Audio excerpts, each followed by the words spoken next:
आज हम डिस्कस करेंगे रिएक्टिविटी सीरीज। देखो, रिएक्टिविटी सीरीज क्या होती है? ये एक लिस्ट होती है जिसमें मेटल्स को अरेंज किया जाता है on the basis of their decreasing reactivities. Means जो मोस्ट रिएक्टिव मेटल्स होती हैं वो ऊपर होती हैं, जैसे जैसे उनकी रिएक्टिविटी कम होती जाती है वो नीचे नीचे आती जाती हैं। अब जैसे पोटाशियम सबसे ज्यादा रिएक्टिव मेटल है तो ये top of the reactivity series है। प्लेटिनम सबसे लीस्ट रिएक्टिव मेटल है तो ये सबसे बॉटम में आ रही है।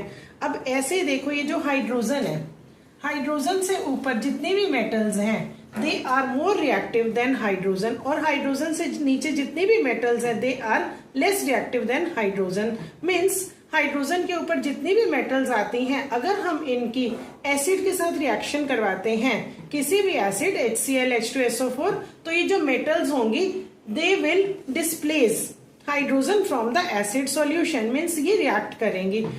लेकिन जितनी मेटल्स जो हैं हाइड्रोजन से नीचे आती हैं they are least reactive than hydrogen. Means इनकी एसिड के साथ कोई रिएक्शन नहीं होगी क्योंकि ये लीस्ट रिएक्टिव है, ये हाइड्रोजन को एसिड सॉल्यूशन में से डिस्प्लेस नहीं कर पाएंगी। अब देखो, अगर हम मेटल्स की इंडिविजुअल बात करें, डिस्प्लेसमेंट रिएक्शंस की बात करें, तो जो मोर रिएक्टिव मेटल होती है it can displace least reactive metal from its salt solution. अब हम एग्जांपल लेते हैं कि आपके पास मान लो कॉपर सल्फेट का सॉल्यूशन है। आप इस कॉपर सल्फेट सॉल्यूशन के अंदर आप क्या करते हैं, आयरन नेल्स को डालते हैं, तो क्या रिएक्शन होगी या नहीं होगी?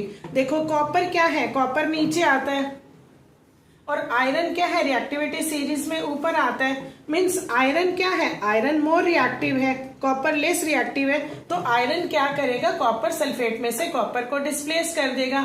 क्या बनाएगा, आयरन सल्फेट प्लस कॉपर।